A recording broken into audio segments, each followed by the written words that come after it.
Okay, so in this part I'm gonna tell you about how to calculate delta. Okay, same transfer function. I took this example. I removed this part just to make it simpler. Later on I'll add. Here if you'll see, this is the formula given by the Mason to calculate the delta. If you'll see, 1 minus sum of all the individual loop gains plus sum of loop gains of all possible pair of non-touching loops minus sum of loop gains of all possible triplets of non-touching loops, and it goes on. Here look at the language. Okay, individual loop gains for possible pair of non-touching loops, sum of loop gains of triplets of non-touching loops. If you'll go further, you will have 4 pair of loops, non-touching loops, then 5, then 6. Mostly it goes till 3 or 4 for the difficult questions. So there is no need of other terms mostly, but if you will have, you have to calculate it. Here if you will see, I removed this part here. Now my signal flow graph will be like this. You have to look for a loop. From here if you will start and you will reach again the same node by covering other branches and nodes once in the path, then you will call it as a loop. Here I have mentioned it separately. Okay. So this is my individual loop. If I will have more than this loop, I'll call it another individual loop. And we will see the concept of non-touching and touching loops in the next slide. Here we have only one loop, that is why there is no concept of non-touching or touching loops. For pair of touching and non-touching loops, you need at least 2 loops. So only one individual loop will come. That is why I wrote delta is equal to 1 minus 1 G1 G2 H2, which is the gain of this, multiplying the gain of this 1 G1 G2 H2. Rest other terms will be 0 because we don't have any other individual loop, only one loop we have here. These terms are also 0 because we don't have more than one loop, so there is no concept of touching or non-touching loops. That is why these terms are 0, which implies delta is equal to 1 minus G1 G2 H2. 1 minus G1 G2 H2.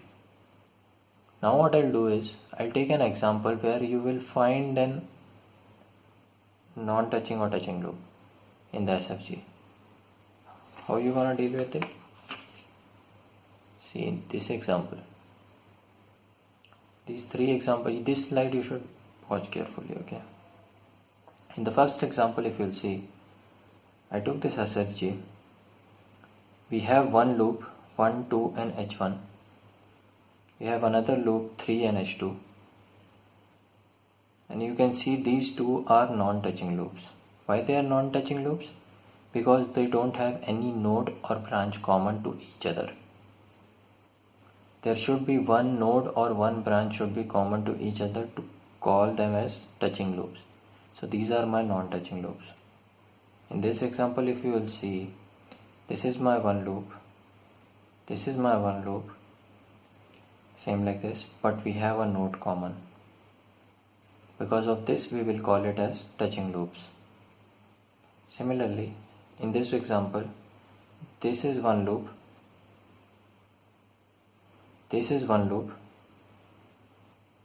We have this branch number 3 with gain 3 common to both the loops. That is why this is called touching loops. You saw the examples. Here you had one node common, here you had one branch common, here you have nothing common. That is why these are non-touching, touching, touching. How you gonna write the deltas for each term? For this delta equal to 1 minus 1 2 h1 plus 3 h2. 1 2 h1 and 3 h2, these are individual loop gains. Here I wrote, since there are no other loops, that is why other terms are 0.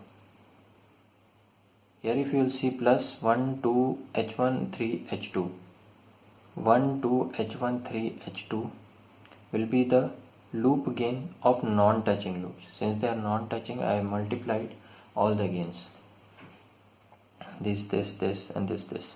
Okay, rest all the terms are 0 because we don't have any other loop non-touching to these two loops. For example, if I'll have some loop here, then this will be non-touching to these two, so we will have product this and this here in the sum, but we don't have another loop, that is why it is 0. This term is 0 because we don't have 3 loops. If we will have 3 loops non-touching to each other, we'll write multiple of all 3 loops. Like I multiple of these two I wrote here, like this I'll write this multiply here, but we don't have right now, that is why this term is 0. Now if you will see this example, this is same as touching one, so we will have delta is equal to 1 minus 1 into 2 into h2 plus 3 into 4 into h3. That is why these are individual loops, and the other terms are 0 because we don't have any non-touching loops. Same case here, we have individual gains 3h2 1 2 3 4 h1, and rest of the terms are 0 because of this branch is common to both the loops, so that's why they are touching loops. So when you will calculate the values, we have delta for this case is equal to 1 minus 2h1 minus 3h2 plus 6h1h2. For this case delta is equal to 1 minus 2h2 minus 12h3. For this case we have 1 minus 3h2 minus 24h1. So these are the possible cases how you see for a non-touching loop. This part you should watch carefully. Here I mentioned two non-touching loops, pair of non-touching loops. Pair of triplets will come here, and it goes on if you will have extra. Now if you will come back to the same example here, and you will consider this path now with G3 gain in this direction, then this loop will come extra, but still it will be touching because of this 1 and G1 path. One loop will be like this, one loop is like this. Both have these branches common, then that will be a touching loop. And because of that, here if you will consider this branch, these terms will be 0, but this 1 minus this term will be as it is, plus instead of 0 you will have one loop gain 1 G1 G3 H2 if you will consider here, and the answer will be different for that case. So I hope you have good idea about how you see delta, especially the touching and non-touching part. Same thing will be there for delta k, but there are some condition for that. I'll talk about del k in the next part. Meanwhile, you should focus on this stuff. Actually, I'll suggest you guys to focus on this non-touching part. Next I will consider del k.